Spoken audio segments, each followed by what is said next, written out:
Bonjour et bienvenue sur cette vidéo. Donc voici la partie 7 concernant les significations des cartes de l'oracle de Béline, où là donc je vais me concentrer sur les cartes de la planète Saturne. Donc Saturne qui représente un peu le temps, la durée, mais aussi l'attente. Voilà. Donc on va commencer cette série avec la carte de l'infortune, qui est représentée par une dame assez âgée. On voit qu'elle est un peu, excusez-moi du terme, un peu entre guillemets desséchée. Elle est fatiguée, elle manque d'eau, elle est recourbée, elle a mal, hein, elle s'appuie sur une canne et elle tend la main, hein, comme si, voilà. Cette carte, bon, nous parle d'infortune, donc dans le domaine financier, bien sûr que là, il y a un manque d'argent. Mais nous parle dans tous les domaines, le mot-clé ici, c'est le manque. Voilà, c'est l'infortune, il y a un manque de quelque chose, on perd quelque chose, il y a un manque d'énergie, un manque d'argent, un manque d'amour. Si à l'infortune à côté de l'amour, pareil, on se sent pauvre en amour. Si à l'infortune à côté de la santé, là, il y a vraiment un manque d'énergie, une fatigue, on se sent pauvre en énergie. Là, vraiment, c'est une carte où il faut se redresser, il faut reprendre des forces. Il faut aussi apprendre à demander de l'aide et à arrêter d'en donner, puisque cette dame, elle est dans une position où elle tend la main, elle reçoit pas, elle a l'habitude de donner, on voit qu'elle est pauvre, elle a tout donné. Elle est pieds nus, elle a déjà tout donné, et maintenant c'est elle qui a besoin d'aide, donc elle se retrouve en mode mendiante, et là c'est pas bon. En fait, c'est une carte qui vous dit qu'il y a un déséquilibre entre ce que vous donnez et ce que vous recevez, déjà. Donc si je l'ai dans le domaine du travail, là clairement c'est que vous êtes mal payé par rapport à ce que vous donnez. Donc il y a une injustice au niveau de votre salaire ici. Si vous êtes en couple avec cette carte, j'ai l'impression que vous donnez beaucoup plus que ce que vous recevez aussi, au niveau sentimental, au niveau des actes, au niveau tout ça. Euh, Pareil dans la santé, là, il va falloir se préserver avec cette carte. Il faut vraiment reprendre une énergie avec cette carte. Il faut reprendre le chakra racine, le premier chakra qui nous parle du corps physique, puisque peu importe notre âge, on peut sortir cette carte et on n'a pas à sortir cette carte. Cette carte, elle sort vraiment quand on est en fin de vie. S'il y a une personne 98 ans qui me sort cette carte dans sa personnalité, je me dirais, bon, c'est un peu normal, quoi qu'elle est fatiguée. Mais si je sors cette carte sur quelqu'un qui a 20 ans ou 30 ans, même 40, hein, ça n'a pas de sens. Donc c'est vraiment, il faut se reprendre, il faut manger, boire, reprendre une activité physique. Faut s'en réancrer à la terre, faut vraiment renforcer le chakra numéro 1 pour qu'après ça puisse réharmoniser les autres chakras. Mais ici, il y a un manque, donc il faut reprendre les forces. Et le conseil à donner, c'est de s'arrêter, de se préserver, arrêter de donner et de proposer son aide. Ça sert à rien, on n'en a plus. Parce que ça, c'est souvent des personnes qui ont l'habitude de donner leur aide et de pas demander. Donc, qui s'épuisent, qui s'épuisent. Le plus souvent, c'est à cause de nous-mêmes qu'on se retrouve là, dans cette position-là d'épuisement. Donc, c'est à nous d'apprendre à, à faire l'inverse. Ensuite, on a cette carte de stérilité. Donc, dans la santé, ça peut effectivement nous parler encore une fois d'un manque. Ça rejoint l'infortune, là. Il y a un manque. Ça peut me parler de quelqu'un de stérile, hein, mais pas que. Ça me parle d'une situation stérile, une situation qui ne mènera à rien si ça ne portera pas de fruits. Là, si on parle d'un couple, si vous... alors ça me parle soit de célibat, il n'y a pas d'amour, il n'y a personne, soit ça me parle de quelqu'un qui est en couple, mais vraiment où il n'y a rien qui va aboutir, quoi. C'est une relation qui va pas... si on s'acharne dans cette relation-là, ben, on sera toujours dans l'attente, voyez. Alors cette carte-là, je vais vous l'expliquer, c'est une île déserte, mais qui est complètement vide, hein. Il n'y a pas d'herbe, il n'y a pas d'arbre, il n'y a rien. Et il y a l'océan. Donc imaginez que vous étiez dans l'océan sur un bateau, hein, et que vous aviez pris l'eau, donc vous avez fait naufrage, vous êtes en grand danger. Le fait d'avoir trouvé cette île vous a sauvé. Donc cette carte peut être bonne. On peut expliquer un couple qui s'est mis ensemble parce qu'avant de se rencontrer, étaient en grand danger, donc l'un ou l'autre ou les deux, hein, étaient dans une situation, bon, grand danger entre guillemets, étaient dans une situation à risque ou pas saine ou pas stable, et pour se sécuriser, bon, ben, a trouvé ce gros rocher pour se poser. Donc c'est comme, je vous parlais du naufragé hein, qui a trouvé cette île, c'est super, il a trouvé cette île, donc il y a un sauvetage ici.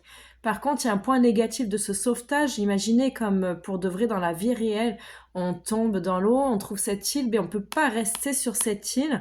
Comme dans les films, en premier, hein, ils font des grands SOS sur le sol, ils vont vite chercher du bois, des graines ou quoi pour manger, parce que c'est l'urgence. Et il n'y a pas de confort, il n'y a rien sur cette île, c'est tous les jours qu'il faut faire attention à sa survie, donc on attend de l'aide extérieure. Donc c'est un couple en amour, hein, bien sûr, si on parle d'amour, qui s'est mis ensemble pour se sauver d'une situation, mais qui ne pourra pas durer puisqu'il n'y a rien qui est là pour nourrir l'épanouissement de l'un et de l'autre. Donc forcément, il sera voué à l'échec, entre guillemets. Voilà, en tout cas, voilà, ça me parle de vide, de manque et de quelque chose où il n'y a rien qui pousse là-dessus, hein. Donc, ensuite, on va parler de la carte de la fatalité. Donc là, on a la faux, hein. Et on a ce monsieur là, avec une faute très très grande, donc là, il prend une décision radicale, il y a une décision radicale qui est prise, c'est la fatalité, c'est la fin, on peut rien y faire. Cette carte, elle a un double sens, bien sûr, hein, vous connaissez, hein, pour ceux qui tirent les cartes, que la fin, c'est synonyme de début, hein. La mort, c'est synonyme de naissance. Donc là, on est dans la fin d'un cycle, on est dans le début d'un autre. Donc on n'a pas le choix. Voilà, quand on me dit est-ce qu'il va y avoir le retour d'un ex, ici non. Ici tout ce qui est du passé, c'est fini. On a bouclé la boucle, on a tourné la page, on se dirige vers du nouveau, on se dirige vers un nouveau départ, vers quelque chose une renaissance quoi, hein. Donc ici tout ce qui est du passé, c'est passé. Donc et puis il y a rien à faire avec cette carte, hein. Ça tombe, c'est la fatalité.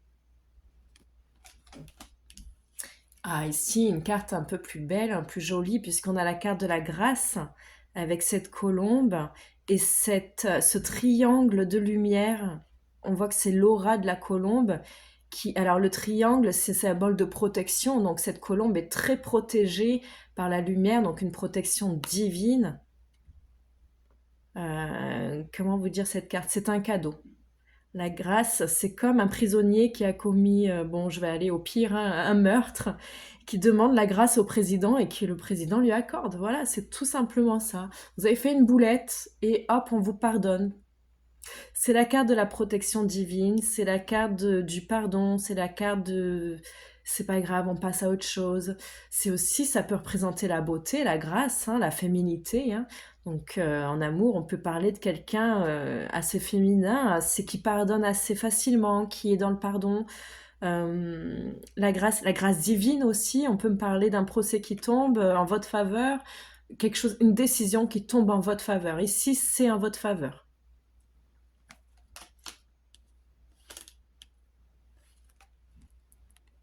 Bon, on a la carte de la ruine ici, hein, qui est un peu comme la carte de l'infortune tout à l'heure, hein, bon.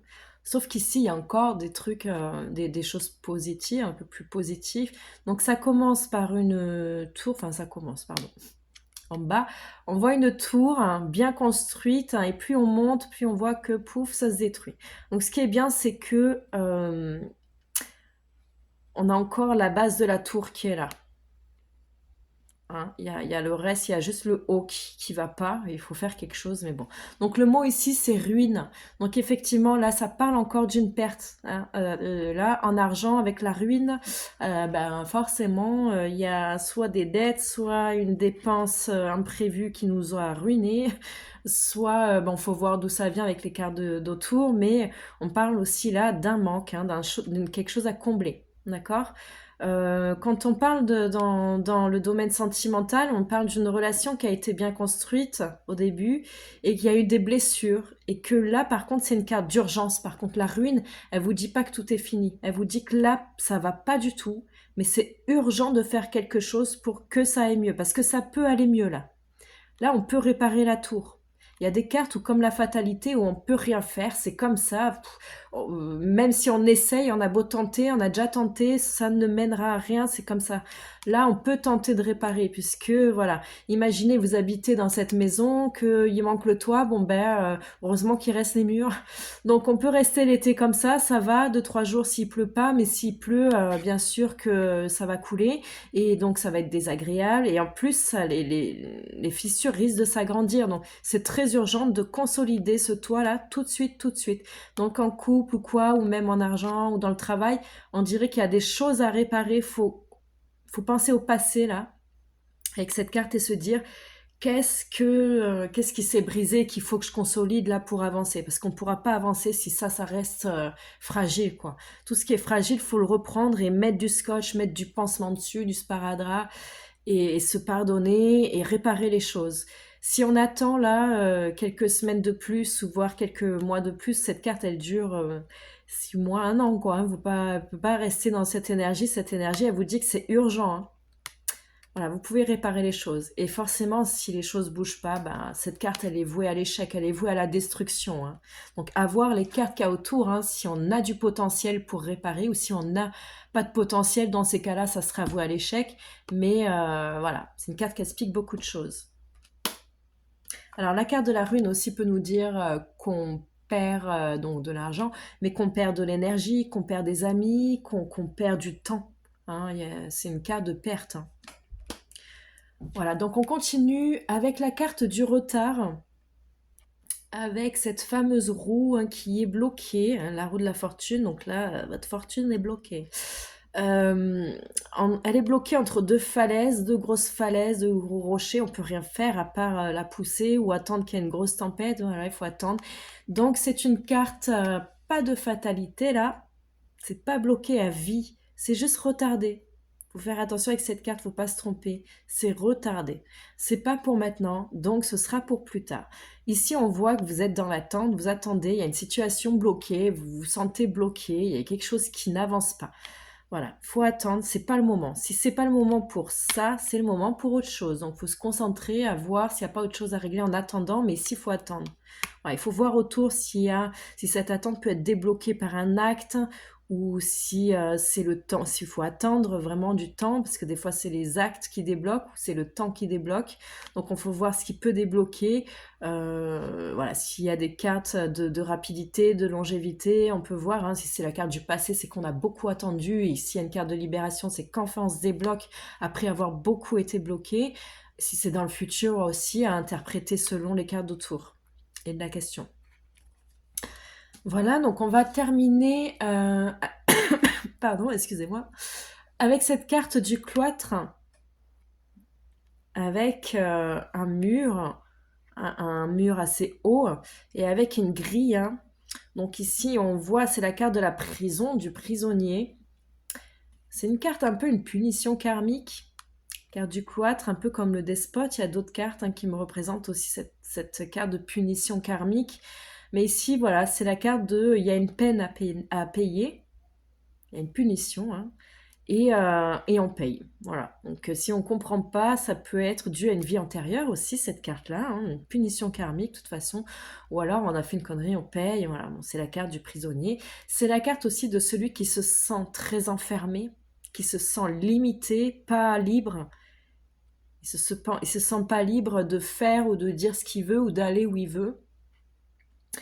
C'est la carte où, quand je la sors dans le couple, hein, on voit clairement deux personnes qui sont pas ensemble, hein, qui sont séparées. On voit une séparation. Ici, c'est la carte de la séparation aussi, parce qu'on voit une grille avec vous êtes d'un côté, l'autre est de l'autre, donc on ne peut pas se voir, on peut à peine.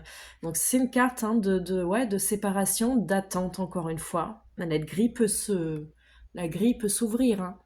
C'est pas une carte de fatalité ici. On voit qu'il y a une distance, une séparation, mais que on voit bien un mur hein, qui ne peut pas s'ouvrir, mais il y a une partie qui peut s'ouvrir, hein, la grille.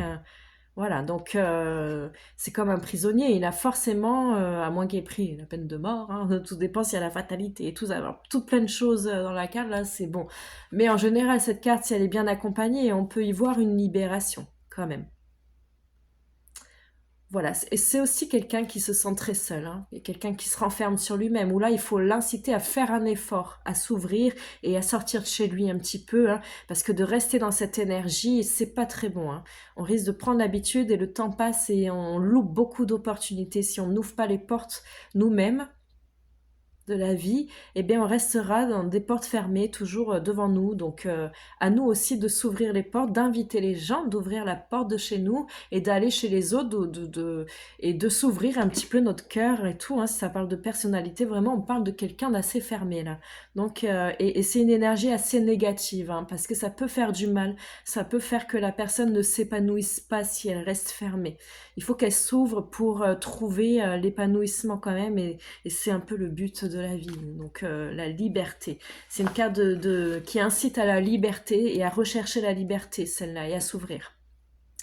Voilà pour cette dernière carte et cette dernière partie, puisqu'il s'agissait là de la dernière carte de l'oracle de Béline. Donc j'espère que ces séries vous ont plu. On m'a fait part dans un commentaire, on m'a demandé si je pouvais faire des vidéos qui expliquent un peu les tirages. Je vais tenter de le faire, je vous promets rien. J'ai plusieurs petites idées aussi de thèmes, donc à suivre. Alors n'hésitez pas à vous abonner, à me soutenir, à me liker, à m'envoyer vos commentaires. J'espère vraiment que ça vous a plu et que ça va vous servir. N'hésitez pas à commenter, ça me fait toujours plaisir d'avoir vos retours. Et puis, je vous embrasse à tous et je vous remercie à tous de me regarder, de me suivre. Merci.